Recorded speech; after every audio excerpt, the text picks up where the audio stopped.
We're seeing flooding throughout the province at different parts of different rivers, but we're all looking at Lake Ontario wondering, is it going to happen again? So where are we at right now? Well, right now we're at about 75.4 meters is the level on the lake.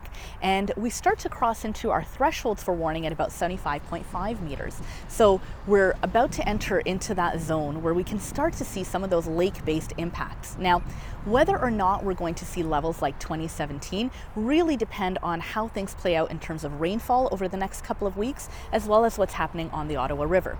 The International Lake Ontario St. Lawrence River Board has issued their updated forecast, and we're starting to get into that zone. So it is important to start preparing for that the same way that we have over the last 2 years. So over the last 2 years, obviously we know what the potential is. How do we prepare for something potentially happening again? That's a great question. Luckily, we learned a lot of lessons from 2017.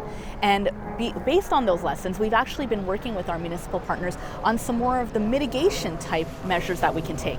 So, for example, on the islands, the City of Toronto has used the help of the Toronto and Region Conservation Authority to put into place some berms. They've undertaken, some more mitigation measures to work on the ferries for the islands. So we are in a much more prepared place than we were in 2017.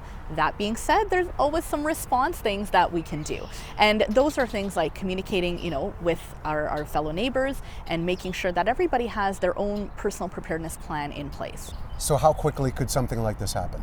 Well, the thing to remember about lake levels is that they are going to rise sharply, but it isn't a matter of hours, right? It's a matter of days and weeks. And so between where we are now and where we might expect to see the peak water level is still a matter of weeks. So it is a slow burn event, and we're going to be entering this period for a prolonged period of time.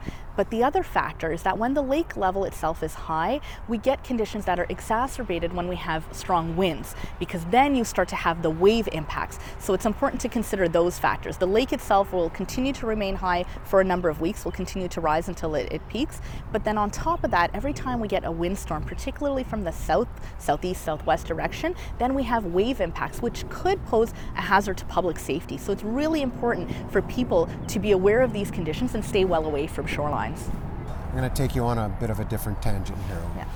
A political one, because as of late we've heard about funding cuts to conservation authorities. What can you tell me about how that has affected you guys and what you're trying to do at this point?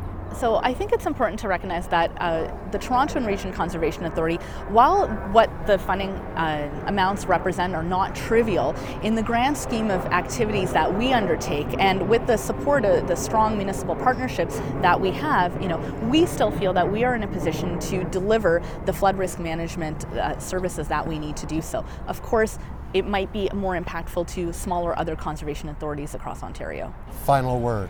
Are we prepared? Are we ready in case those levels get to a point where there's tons of rain in the next little while and there's a danger? I'll tell you this, we are more prepared than we have ever been. But there is always a role that individuals also need to play when it comes to personal preparedness. And I would say there is a set of action that individuals need to take. That's, having a plan, talking to your neighbors, discussing what that might be. The other thing to remember is that when it comes to being prepared for high lake levels, the things that we do in the mitigation side and in the land use management side are the things that make us most prepared.